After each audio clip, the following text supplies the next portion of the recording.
Welcome to Into Theology. Ian, Clary, and I are continuing our study of Augustine's Confessions, and we're in Book 12, where Augustine seems to, he does a lot, but he's trying to pursue an understanding of what Genesis 1 and the creation of all things means.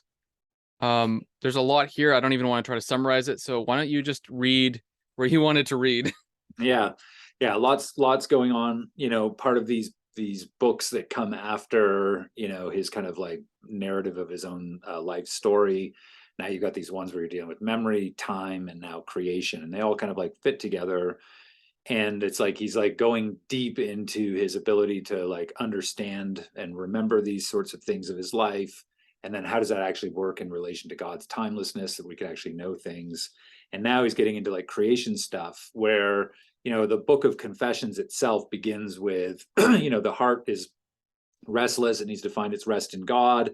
And so now he's kind of like driving us very in a kind of deeply philosophical way to understand like what exactly is that rest. It happens through the creation, but God's creating these kind of realities, both heavenly and eternal, and earthly, that we're called to participate in. So Book 12 is starting to lead into that. That'll get kind of more filled out in Book 13. So I wanted to read on 12, 15.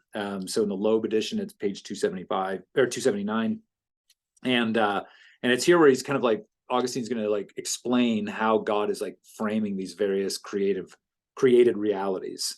Book 12, number 15. In the light of these reflections, how much you give me, O my God, how much you encourage me to knock and open when I do so, I find that there are two things that stand apart from time, although neither is co-eternal with you. The one has been structured in such a way that it can enjoy your eternity and changelessness without any interruption of its contemplation, never changing at any moment. Although it is changeable, it has never changed. The other was so lacking in structure of any kind that it had no capacity for changing from one shape to another, either by movement or remaining still, which would make it subject to time. But you did not leave the latter in its unstructured state. For before each day existed, in the beginning you made heaven and earth, these two objects that I have mentioned. But the earth was invisible and unorganized, and there was darkness over the abyss.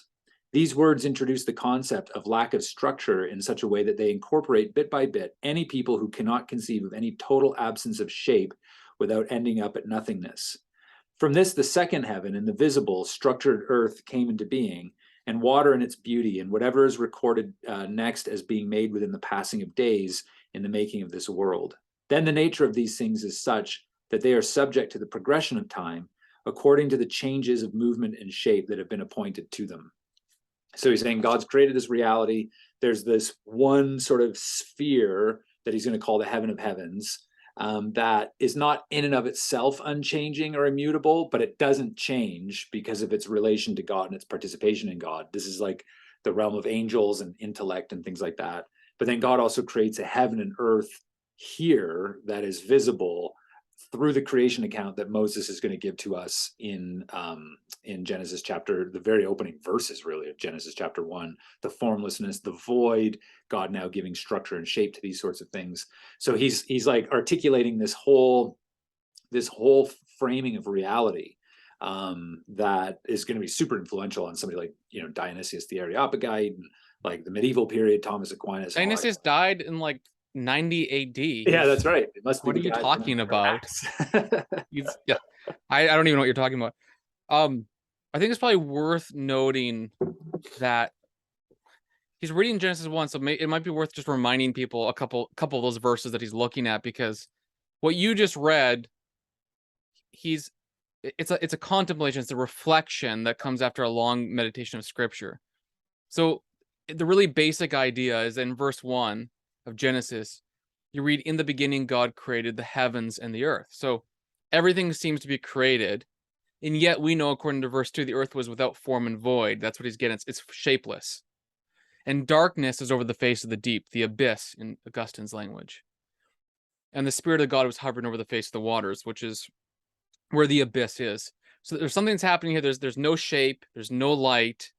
So there's nothing in the visible spectrum, and there's nothing that you could actually see that would make sense. It's just something. Yeah.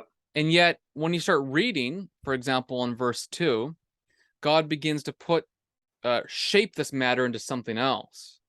And he shapes at one point something what we call the firmament, or an expanse. And then he names it in verse 8. He names this expanse heaven. So Augustine says, how could God name something he makes on day 2 in verse 8 heaven, when in verse 1 Right. God already made the heavens? So already in the first page of this chapter, his recourse is to read scripture according to scripture. So he cites Psalm 115. And Psalm 115 is an interesting psalm because it actually meditates on Genesis 1. It says in verse 3 that God is in the heavens, okay? And then it says that God, in verse 15, made heaven and earth. But then in verse 16, it says that God actually lives in the heaven of heavens, Right. the highest heaven, you might say. So even in scripture, you have this idea that the heaven, like when we are on earth and we look up, the firmament, which we would probably just call the sky, is heaven. And yet there is still a heaven of heavens where God is, because we don't see that. Like the visible it's invisible to our eyes. And so Augustine also cites Colossians 1, in which Paul says that Christ, or God through Christ, made everything visible and invisible. And those invisible things are like thrones, principalities, dominions, angels, and so on. Well, God made those. He has to make those. They're in Genesis 1 as well. They're just not mentioned explicitly.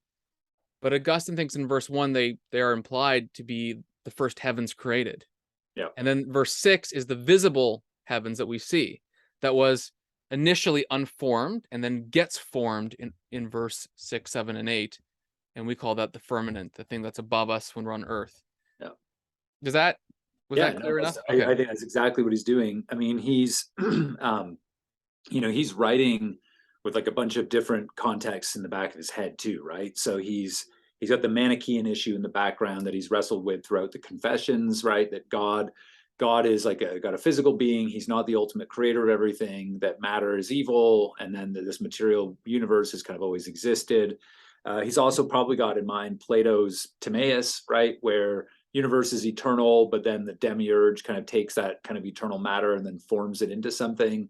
And Augustine here is kind of like taking, I think, like a swipe at that.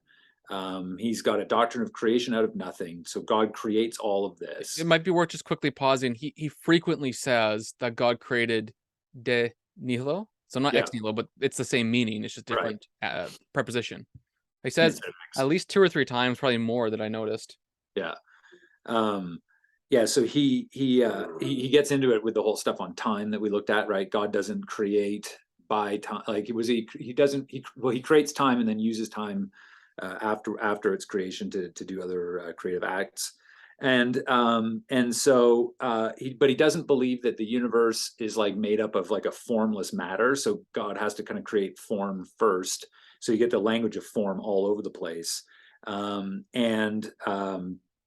And so then, then the language of darkness is like a kind of an absence of light sort of thing, where it's like an abyss of, like the language is an abyss of chaos in a sense. And so he's taking that which is chaotic now, that has been created, and now he's fashioning it. So it's similar in the sense to the Timaeus, where God's fashioning something, but that which he is fashioning out of is not an eternal matter or something like that, like you would see in Platonic views, but it's something that he created out of nothing and then forms.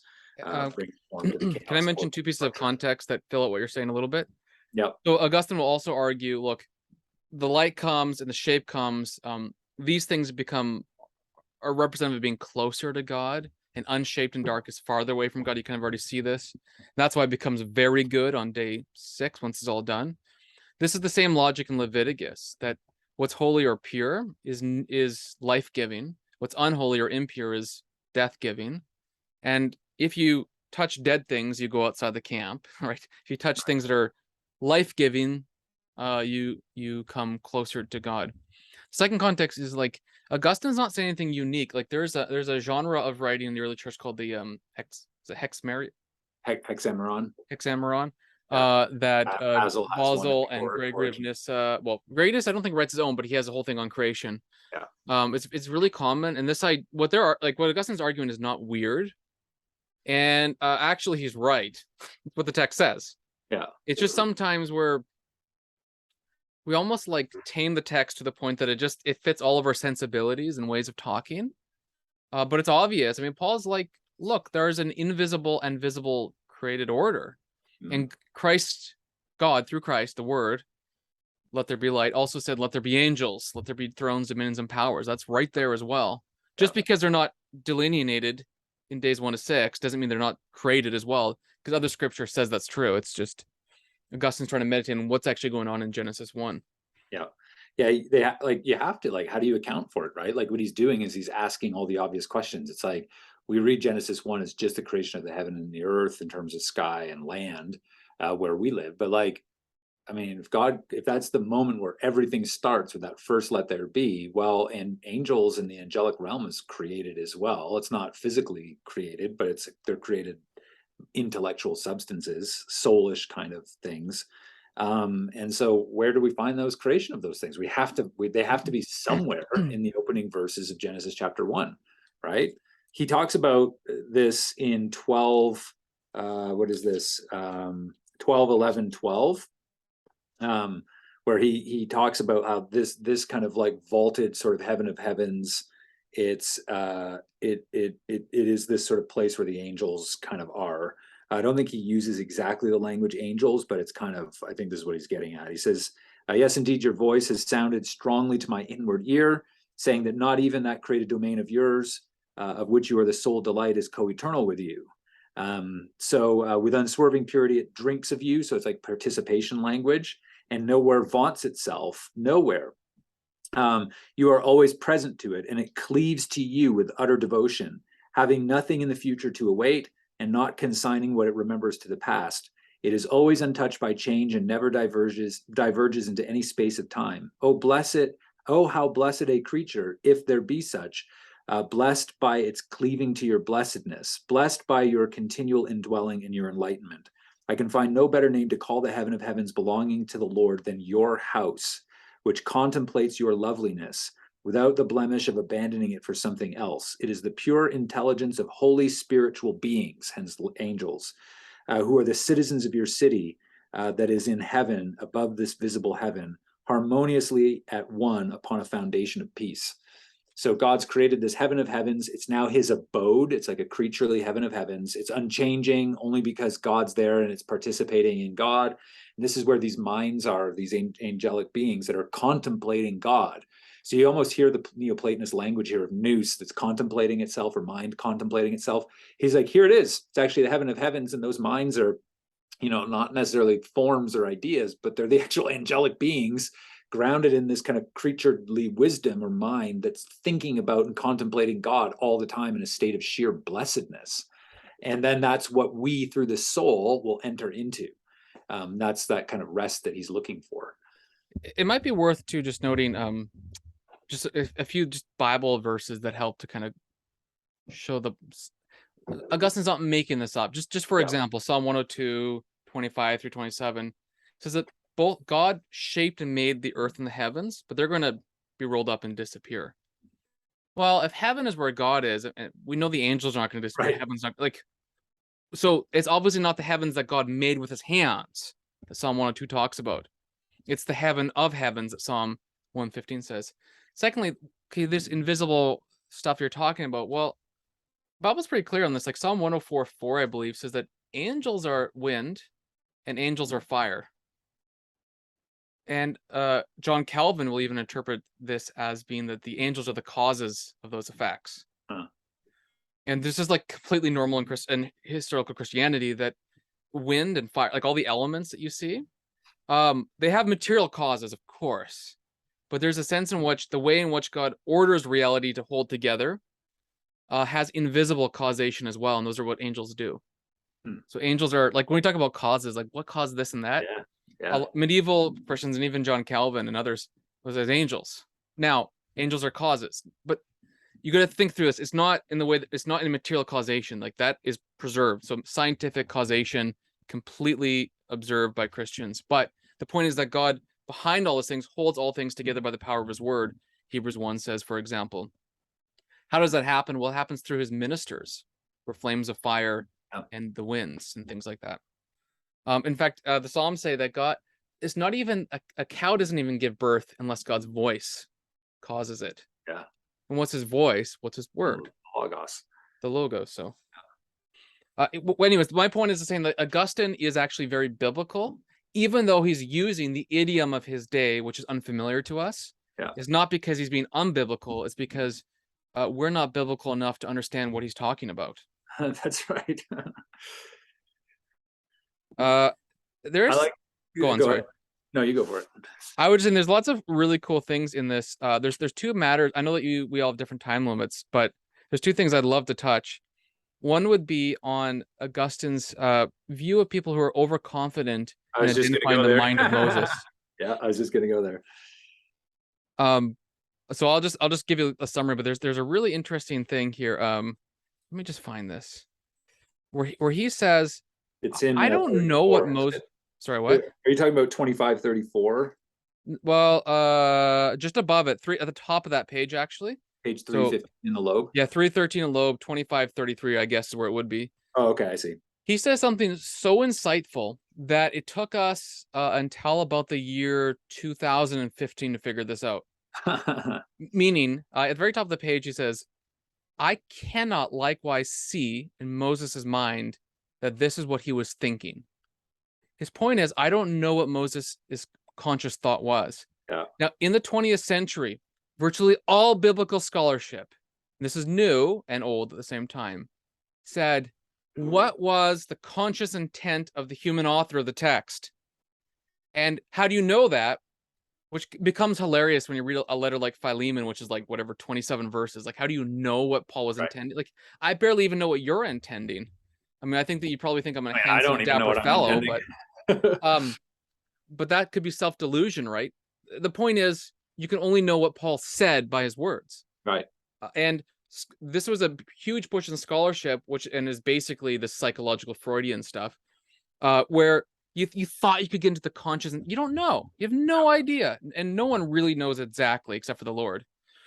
But what we do know is what Moses said in his writings. Yeah. And from there, you can reflect on what is probable, and then sometimes certain if it's a very clear statement, like Jesus rose from the dead. Right. And then Augustine's getting towards that, I think, really wisely.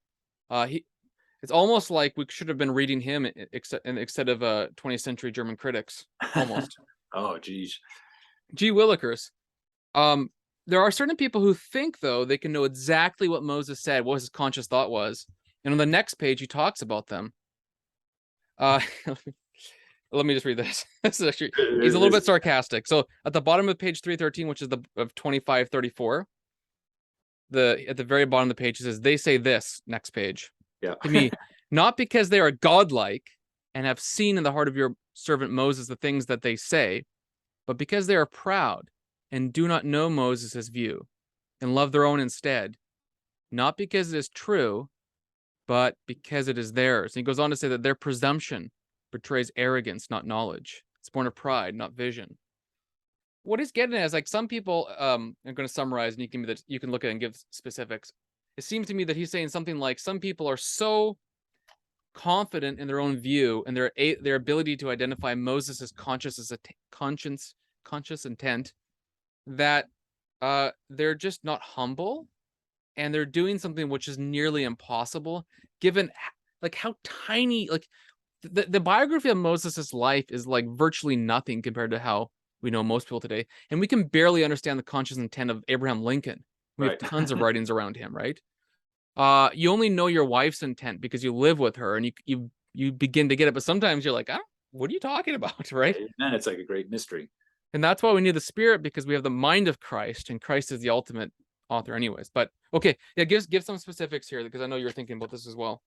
Well, I mean, you just see this stuff play out more and more in our day, right? Like when people get into these like crazy debates, like, I mean, we're seeing it right now going on social media and various platforms where where people just have this, just like this and again, we don't want to deny that you can have certain knowledge about truth. I mean, he's constantly referring to God as truth, Christ as truth. He's wrestling through how you can truly know things, and he's no relativist here. But what he is doing is he's approaching these things in a very kind of chastened and humble way, right? It's like, I can't dive into this guy's mind and psychologize him. I can only go with what he's given me. And certain things are going to be clear, as you say, other things are not. And he's like, this is a bit more harder to wrestle through. And yet we approach these matters of like theological debate as like there's zero-sum games, and there's no, like, people decry shade, we want nuance and shades of meaning and things like that, those are all relativistic terms.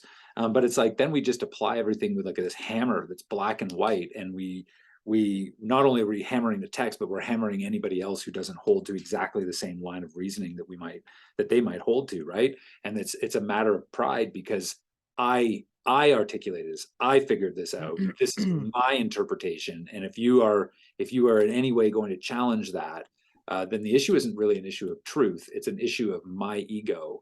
And the whole book of Confessions about Augustine like losing his ego in order to then come into a complete dependence on God for everything.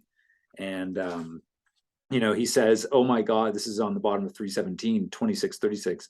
Oh my God, you are sublimity to my humility and rest for my labor. You hear my confessions and forgive my sins. Since you direct me to love my neighbor as myself, I still cannot believe it of Moses, your most faithful servant, that you gave him a lesser gift than I would have wanted and chosen for myself if I had been born in the same era as he, and you had set me in the same place. So it was by the service of my heart and tongue that those writings were to be disseminated, which so later would do good to all the nations, and which by their crowning authority would overcome the world of all false and proud teachings. And so he's basically like, he's striving for this kind of humility in light of the fact that God is like awesome and sublime and massive. And right above what you read, he talks about the immutable truth surpassing our minds. So it's not the case, it's immutable truth. The point is that because we're situated, weak, sinful, small, we can't possibly know everything that God has for us. Yeah. We can know true things, by the way, but we don't know it all. And so the point was to have humility, to say, I only know what I've been graced to know. Yeah. But it's interesting, in another work of his on doctrine, which is basically a guide to interpreting the Bible, he says, in terms of sacred eloquence, what could the divinity have bestowed more generously or fruitfully than the possibility of interpreting the same words in different ways? And then in our book, on 3142, he says on page 331 of Loeb, so when one person says Moses meant what I mean, and another says by no means he meant what I mean, I think the more Christian response is, why not both instead? If both are true. Now, if both are true is the key, right? He's not a relativist. If both are true. But there can be multiple meanings because God's great. And if anyone sees in these words some third or fourth or any number of other true meanings, again, true meanings, what is wrong with believing that he saw all these meanings? Since through him, the one God has adapted the sacred writings, and here's the key to it all, to the capacities of many people who would see things in them that were true and different together. And man alive, his argument is, if you believe there is, I'm gonna jump a little bit ahead of Augustine, but the summary is, if you believe there is only one single intent, and that's a conscious intent of the historical author, and you need the historical tools of Hebrew and history, blah, blah, blah, you are an elitist. Takes the Bible out of the hands of people. Yeah. You're an elitist. Because God has so written the Bible that the farmer who's never read before can hear it read and totally understand it. And the scholar who spent his entire life studying the Bible can deepen his or her understanding of the word. God, John Piper says it this way, God is love, and so he's written things for all in a simple way. But God is truth, and so he's deep. I'm summarizing Piper, I can't remember his exact words, but God is truth, and therefore he has left mysteries for us to pursue that are deeper and deeper.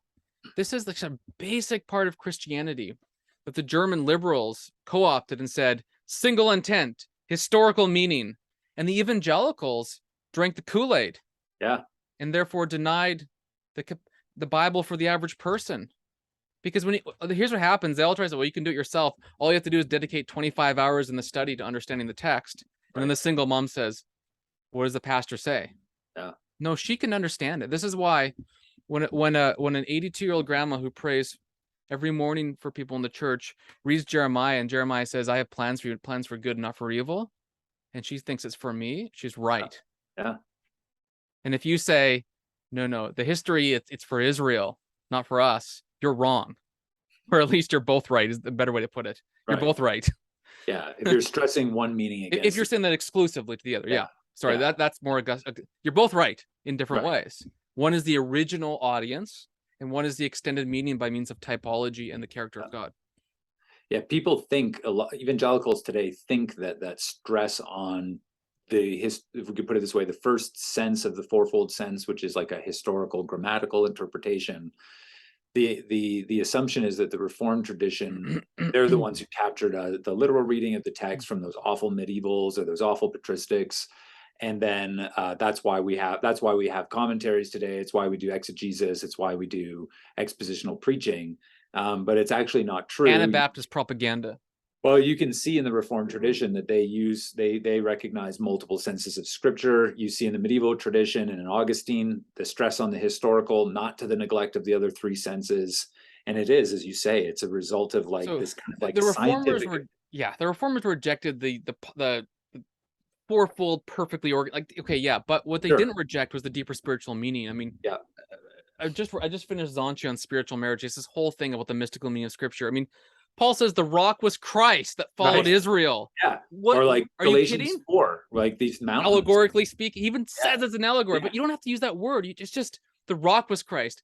Jude 5, Jesus led them out of the wilderness. You can see, like, even in our church was just they're preaching in Hebrews right now, or in Hebrews 11, and Hebrews 10. What is the veil? It's the flesh of Christ. Yeah, and then he actually uses the word. It's not in this translation. I gotta get the ESV up here, but I actually remember catching the word figure in Hebrews 11. I was like, whoa. I don't know. I'm not gonna be able to find it in time because I'm gonna have to go in a couple minutes. But yeah, I mean, like figural reading, if you want to call verse it that. 19. What is that? Verse 19. Yeah, verse 19. What does it say? I don't have it in front of me. He considered that God was able to raise him from the dead, from which, figuratively speaking, he did receive him back. There you go. Right. And that's all in the context of Abraham and Sarah, and like Paul in Romans 4, right? Is the idea that like God can bring life from the dead. So like Sarah not being able to have a kid because her body is as good as dead, all of a sudden having a kid is actually interpreted in Romans 4 as a proof of the resurrection, that God brings back life from the dead. That's a figurative reading, right? And so what is the land that they're looking for? It's not the land made by human hands, right? But the heavenly city, which Hebrews 12 identifies as the heaven of heavens, Mount Zion above. Which Augustine's going to be addressing in book 12. So yeah, it's just to clarify. You're to the point, right, that you said. It's like, here's like German higher criticism, the liberalism that comes out of that, that pushes us into this scientific approach to the text. We don't want to deny like the historical grammatical is so important, and it frames. So it's the exclusive. You just read James Jordan, and it's like he gets allegorical left, right, and center. And as a reminder, Augustine's wiser than us because he wouldn't reject critical historical approach. He would say yes, and meaning history is so vital to understand. If you can use history and grammar and all these, like 100% use it. 100%. Don't say exclusively like, oh, but the stuff that Calvin believed, or the stuff that Zanchi believed, or like that's kind of pre-critical. They don't really understand history very well. No, it's and. Yeah. Because God has written the Bible. God's wiser than we are, and He adapted the sacred writings to the capacities of many people who would see things in them that were true and different together. Capacities means the simplest person in the world and the most complex person in the world. Different capacities, they can both understand the true meaning of the text, just in a different way. So yeah, of course, this makes the Bible reading exciting because you can read it once when you're 19, and then again when you're 29, and 39 and 49, and have a growing appreciation for the depth of meaning that you're uncovering. Never, by the way, because it's always true meanings, never in contradiction, right? But always deeper. The analogy of faith, right? The analogy of faith, to that whole idea. I think you should say something at the very end that's really wise and winsome, because we're a little bit polemical. But if not, I'll just hit end. Just hit end.